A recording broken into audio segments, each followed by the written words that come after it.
তুলসী গাছ হলো এমন একটি গাছ যেটি সবার বাড়িতেই থাকে।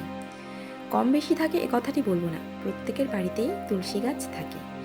আর তুলসী গাছের বৈজ্ঞানিক উপকারিতা তো আমরা জানি, কিন্তু তাছাড়াও সন্ধ্যাবেলায় তুলসী গাছের প্রদীপ দেওয়া, তুলসী গাছের পুজো করা, প্রত্যেক দিন সকালে স্নান করে উঠে তুলসী গাছে জল নিবেদন করা, যে কোনো পূজার জন্য তুলসী পাতা তোলা এবং বিভিন্ন পূজায় সেই তুলসী পাতা অর্পণ করা, লক্ষ্মী পূজা বলেন, শ্রীকৃষ্ণের পূজা বলেন বা অন্যান্য দেবদেবীর পূজা বলেন।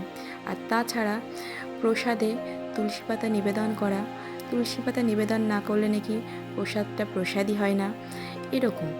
কিন্তু আপনি কি জানেন তুলসী পাতার কিছু মন্ত্র আছে যেগুলি আমাদের বলা উচিত?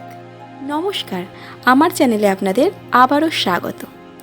আমার এই চ্যানেলটিকে আপনারা সাবস্ক্রাইব করে রাখবেন এবং পাশে থাকা বেল আইকনটি প্রেস করে রাখবেন, যাতে নিত্য নতুন ভিডিওর নোটিফিকেশন আগে থেকেই পেয়ে যান। এবং চ্যানেলটি সম্পর্কে অভিমত আপনি কমেন্টে অবশ্যই লিখে জানাবেন। তো আজকে আমাদের আলোচ্য বিষয় হলো তুলসী মন্ত্র। আসুন, তুলসী পাতা তোলার মন্ত্র। তালে কৃষ্ণ পাতায় হরি, স্মর কৃষ্ণ তুলসী তুলি। এটা তুলসী পাতা তোলার সময় মন্ত্রটি বলবেন। তুলসী গাছে জল ঢালার মন্ত্র।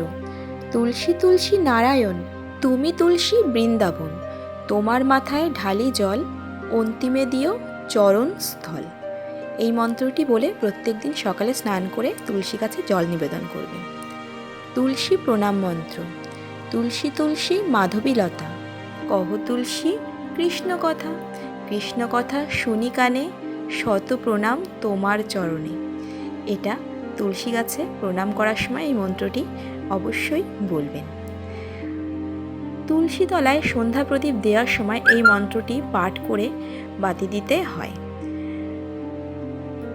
তুলসী তলায় দিলাম বাতি, সাক্ষী থেকো তুমি সতী, ৩৩ কোটি দেবগণ আর লক্ষ্মী নারায়ণ।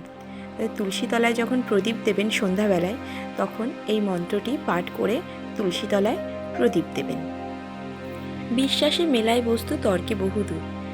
যারা বিশ্বাস করেন তারা অবশ্যই এই মন্ত্রগুলি পাঠ করবেন, আর যারা বিশ্বাস করেন না তাদের জন্য কিছুই বলবো না।